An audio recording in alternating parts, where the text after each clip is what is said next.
Well, first of all, no one really understands like credit repair. First of all, like what's like some like the common questions that you get hit with? How long is it gonna take? How long? Yeah. How long is it gonna take? And that question just always has me pausing. Like you can't give them an answer really. Yeah. Because it really it's tough. Mm-hmm. It's like because everyone's different. It's like me giving you money, saying go to the grocery store and get something for me, and I'm depending on you. So it's like you never really know what the other side is gonna do. For sure.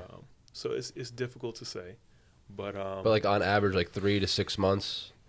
So I started doing credit repair 4 years ago, and what took me out of it a little bit was the fact that holding the credit bureaus accountable for what they were doing. It's a little difficult. Mm-hmm. So I started getting to the suing aspect because like I wanted these items off. Gotcha. So I started doing the litigation and stuff like that. So but you're not an attorney though. No, I'm not an attorney. Gotcha. What I do is I pretty much set up the case so that we're ready to go, hand it over to the attorney. Done. So you're the chef, and the lawyer's the waiter, basically. Right. That's pretty much like the guy I just called yesterday for Dink's R8. The guy who crashed into it, I called my uncle, and he's like, just call this guy. He's down in, like, Charlotte. You pay him a $500 flat fee, but you can do depreciation of value for your car if someone hits you and it's not your fault. So you could pretty much sue their insurance, and they'll write you a check because if your car is worth $100,000, it's in an accident now, it's worth $75,000. Guy had this R8 for 1 day. One day. One day. One day. And crashed it. Like T-boned them. Oh. It wasn't his fault. It wasn't his fault. It wasn't his fault, but he literally had the car for 1 day, and my uncle was like, just call this guy, you pay him $500. He's like, he does all the paperwork. He was like, he'll give you every single penny out of the car that he could possibly get. I was like, dude, it's a no-brainer. Yeah. So, yeah, you're just putting it together, putting it together, across. yeah, without having the title attorney. Gotcha. That's pretty cool. It's something I'd like to look further into, maybe becoming an attorney later on down the road, but... Yeah, I feel like, again, credit repair is something that, like, no one gets because no one understands how their credit score works, number one. Yes. So it gets very in-depth. So, yeah, you like to break it down into bite-sized pieces for people. So break it down for us. Like, where do you want me to start? Let's start, like, your average client comes in. He's got $30,000 in credit card debt. His credit's shot. Like, where are we starting? Well, do we look at, like, his student loans if he has them? Do we look at, like, past debts? Any liens? If we're talking about just credit card debt, I personally would try to figure out, do you have a business? Like, what are your goals? At the end of the day, it comes down, what are your goals? What are you trying to do with your credit? Are you just trying to make it look nice just so it's there? But if you're talking somebody with $30,000 in credit card debt, figure out a way to lower that utilization to put you back on track. And what's utilization? Is that utilization is how much you're using towards your credit cards. Let's say if you have a $10,000 credit card, you're using $2,000 of it. 20%. You're at 20% utilization. You don't want to be over 30 though, right? That's what they say. You don't want to be over 30. Realistically, you don't want to be over 10%. Gotcha. That's how you make it look real good. Yeah. It's the same thing, but like, what about like Amex? American Express? Yeah, like a charge card or like a regular gold card, platinum card. Like, first charge I did on it was for the business, but it was like personal or business card? Business card. Oh, business. Okay. But it was like $40,000, no questions asked of anything. Like, they're like, anything over $10,000, like, you got to give us a call. Like, it went straight through. But my dad told me back in the day when he was my age, he bought a dump truck with his Amex because the banks were closed, and they were like, you can just buy the dump truck on your credit card, and when you get financed the next day, he's like, just pay off the card with that. But if there's no limit, what do you consider utilization on that? That's the beautiful side of it. So if you're somebody who wants to invest, start a business, stuff like that, the whole goal here is to move everything over to the business side to kind of hide it. Keep the personal credit clean. You know what I mean? So that you can go out there and get some more access to credit lines, stuff like that. That's the goal, I would say, at least for me. But like I said, it comes down to everybody's goal and where they want to head with their life. So. Yeah, because I feel like no one understands like utilization. Like, you get a credit card, you got 20,000 credit, and then people just rack it up, spend it on a vacation. But then again, that's all personal too. I mean, if you could pay it off in full, doesn't matter. Always have a plan. You know what I mean? I mean, sometimes you may go on vacation, get a little carried away, but before you take that drink or, you know, blow it on a couple days at a resort, at least put together a plan. How am I going to pay this back? What are my due dates, right? When do I have to, when can I make the minimum payment? I don't recommend doing a minimum payment. Always do a little bit more than a minimum payment. Because the credit card company sees that? For you, yep. Know when that reports to the credit bureaus, statement date, know when it reports, because it's usually a couple of days. Isn't it like there's due date and statement date? It's like, I'll get it mixed up, but it's like if you pay by a certain time, like if it's due on the 30th, it's like a week after, a week before your statement date or something. Like even if you pay and then automatically put money on the card, say the 1st, it takes like 5 days for the money to get reported to the bureau. So if you pay off your $30,000 tab down to zero, but then put 10 grand back down to it, it's getting reported that even though you just paid your balance down and you're not due till the 30th, it's still showing a $10,000 balance on your thing. So that's the thing right there. I do get a lot of clients that come to me and they're like, I don't get it. I just paid my credit card in full and it's reporting at this. Yeah. I said, well, did you pay it and then use it a couple days later or before it reported to the credit bureau? So like, oh, let me go check. And oh, yeah, I did. And I'm like, well, that's why. Yeah. You got to keep it clean until it reports off to the credit bureaus. Gotcha. Then if you got to use your card up, go ahead. Go ahead. After that date hits, go map out your strategy for the next due date. Interesting. Date, My mom literally, someone told her that. She tried doing it. Her credit score went up like 75 points in like 3 months. Yeah. I gotta start doing that. Like serious, went up crazy. It's important to write that stuff down. Yeah. Each of your credit cards, what's your limit? What's 30% of that card, 10%? If you can keep it at like 2%, I always try to carry a little bit of debt. I never pay the card off in full. I'll leave like $20 or something. I leave always. A little bit of debt there. Yeah. No more than like 100 or a couple hundred. Always. Just keep an eye on the utilization. Gotcha. If you're really trying to perfect it, like that 2% range is gotcha. Good. Gotcha. Interesting. So like, what are some like nuggets that like some credit tips that no one knows about? I mean, I'm sure you got a couple. So many. Start with one. I mean, let's just keep going with, okay, so utilization. That's one for sure. You want to have a good credit mix. So revolving accounts, which are credit cards, meaning you can spend on it, pay it back, revolving account. Installment loans, so things like your cars, mortgages, personal loans. You want to have a good mix of that. I do that with like my Apple products, as stupid as it sounds, because it's 0%. And I'm like, I can pay it off whenever I want, but I was like, I get the money back onto my Apple Cash, and I'm like, it's like $100 a month for a laptop. If I want to put $100 down on it and pay it off next month, I can. Because I told them that. I was like, I'm just gonna buy the laptop right now. They're like, you have an Apple card, just put it on that. And I'm like, whatever. Yeah. Sounds good. If you're going to have credit, use the credit because you want to build the credit. You want to make sure you're leverage. Using it and paying it back because every time you use it and pay it back, you get that little green check mark, which builds out your credit profile. On-time payment history. Gotcha. So important. I've been stuck around like 750 for like the longest time. 750 to like 770. Yeah. It's so weird though. Like some people I talk to, and they're like they had bad credit. Well, not great credit. Yeah. Like say like high sixes, and they're like, "Oh, I'm at 800 now." I'm like, "How?" How? Yeah. I'm like, I never miss a payment. I was like, I keep my utilization pretty low, and I've had a pretty decent long like credit history, and like never missed a payment on my cars. I've had like 4 or 5 new cars. And I'm just like, I haven't got past that like 760, 770. But my question with that is, are they pulling proper credit reports always? Like the credit you pull and the credit that shows off the app, is it the same thing?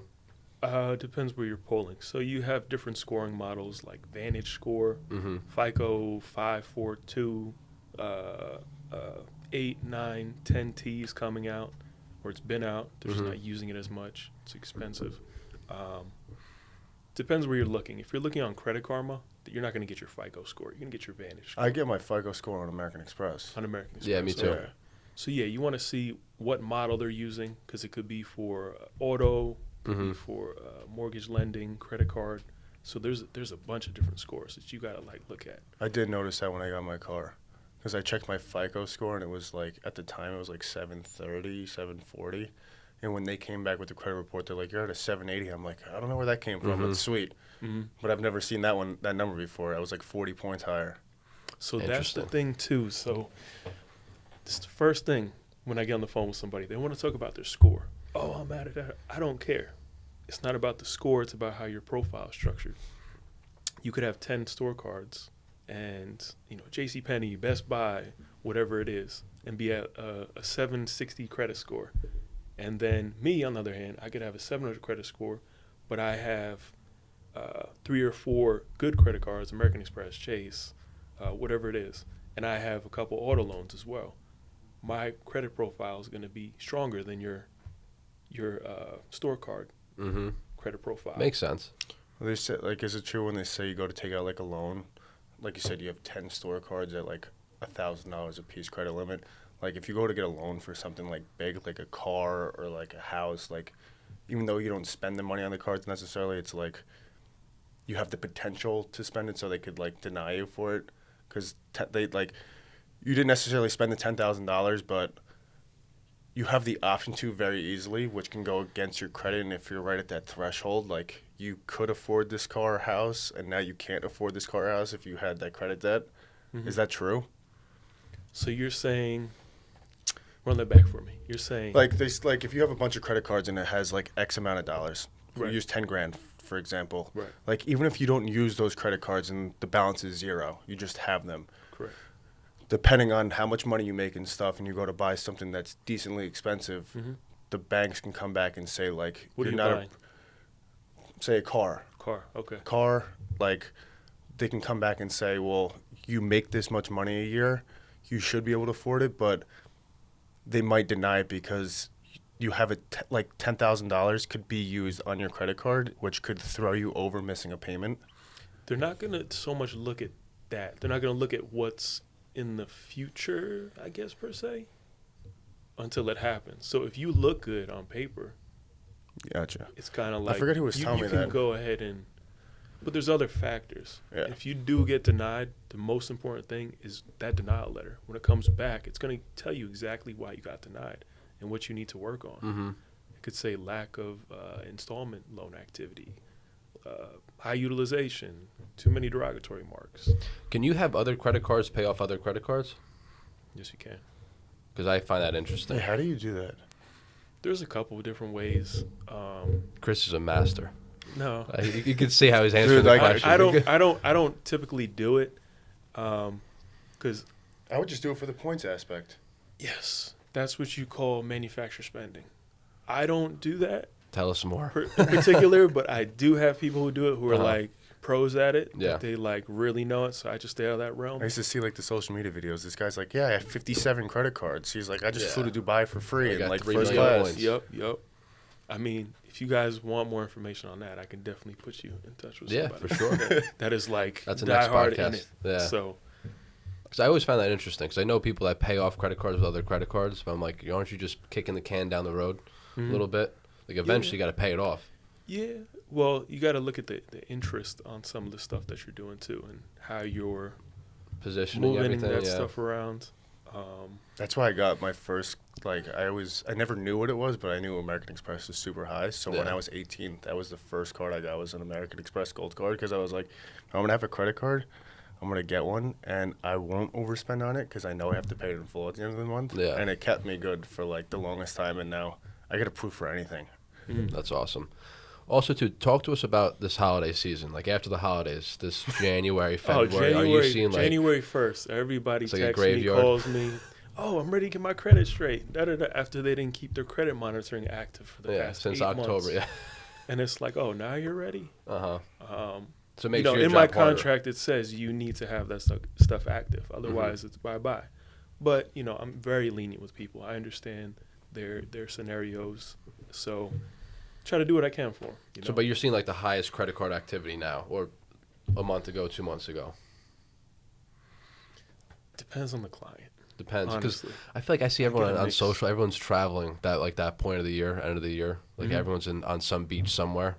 It's usually August, August, September, they had an amazing vacation and they're coming back and it's just like, I messed up a little bit. Yeah. They're coming back to their problems. Oh, I had a couple late payments, mostly with people who are overseas. Because when they're overseas, they can't make payments on their cards. So they'll have amazing credit, but for some reason when they go into those apps, the banking apps, it just won't let them pay overseas. So they miss their payments and they're like, oh. That's a problem. Is there like a forgiveness for that? You can call and try.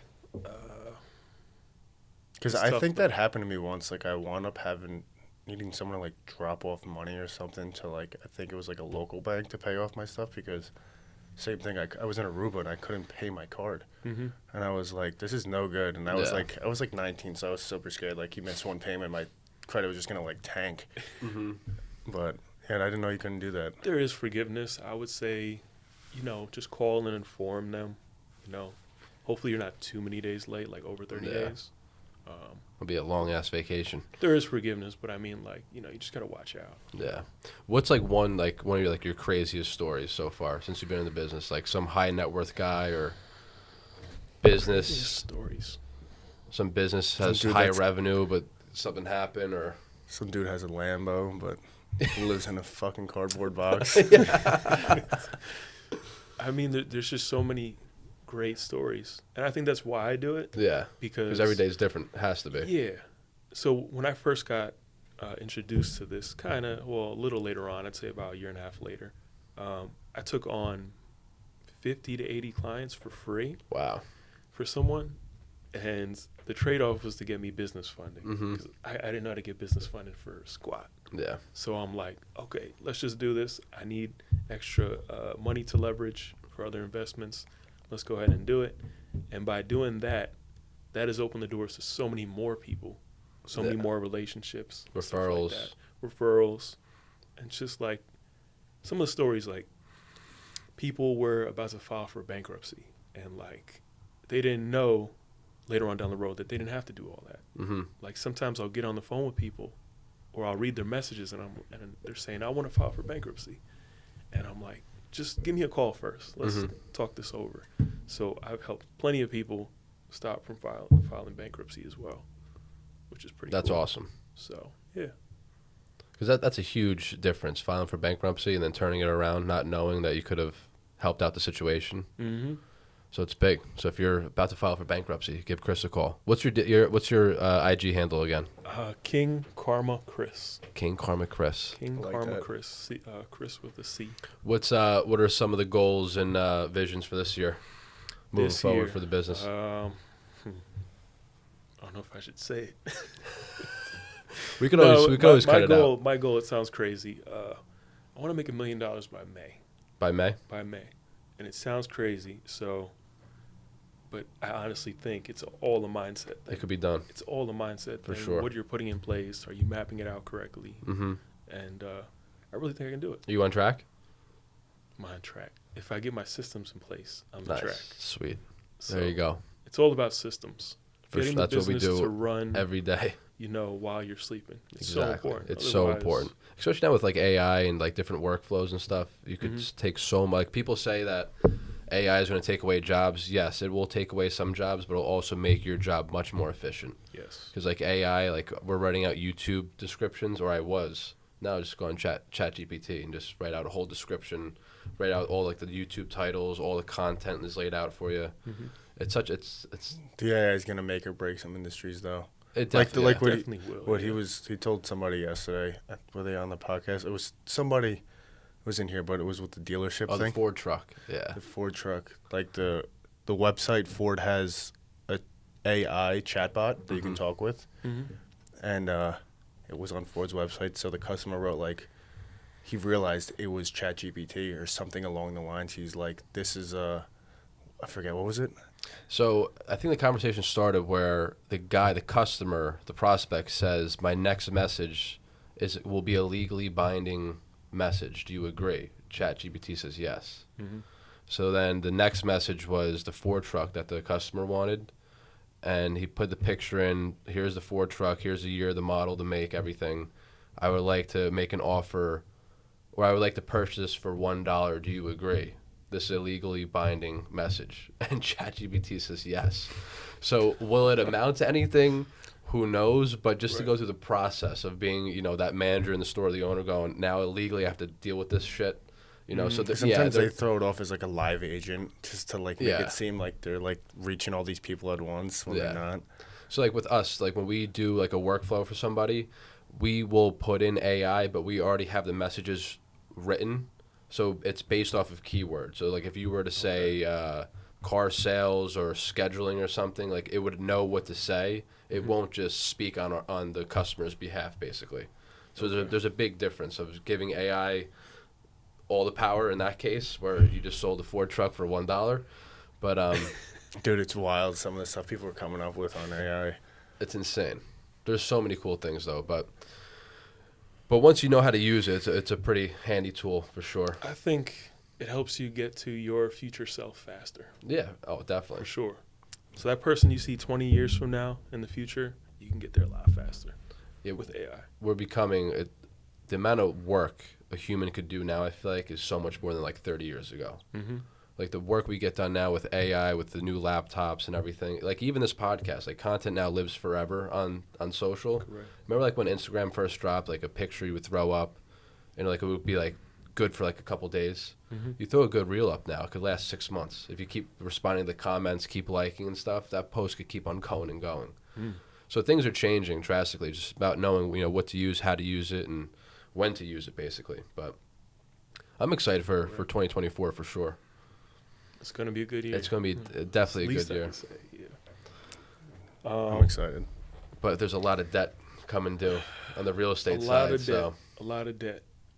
So with me, I focus on personal debt. Mm-hmm. So business, I'm not there yet. Oh, there goes one of my attorneys. There you go. Business, I'm not there yet. Mm-hmm. I can't help you with business debt just yet. Personal debt, if it's with a third-party debt collector, that's my lane. Mm-hmm. That's what I want. I want to help you get rid of that debt.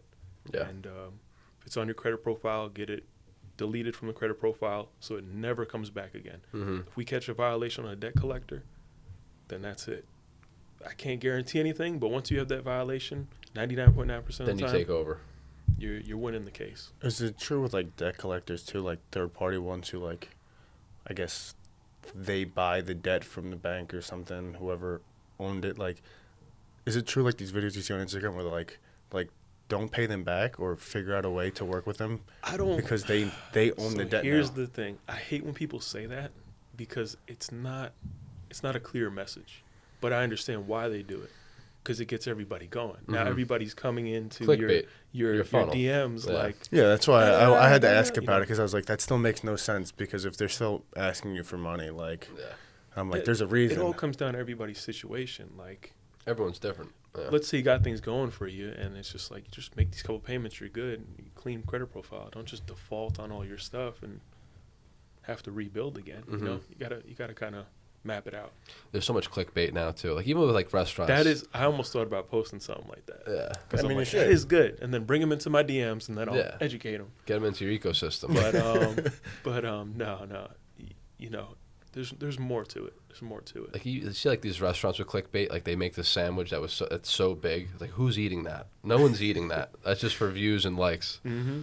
Just gets people through the store. But anyway, this was awesome, Chris. Thanks for the tips and tricks and whatnot. We should definitely do this again.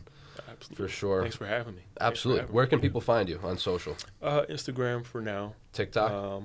TikTok, I'm on there. Yeah. Okay. I just post whatever I post on Instagram. Gotcha. For the most part. Okay.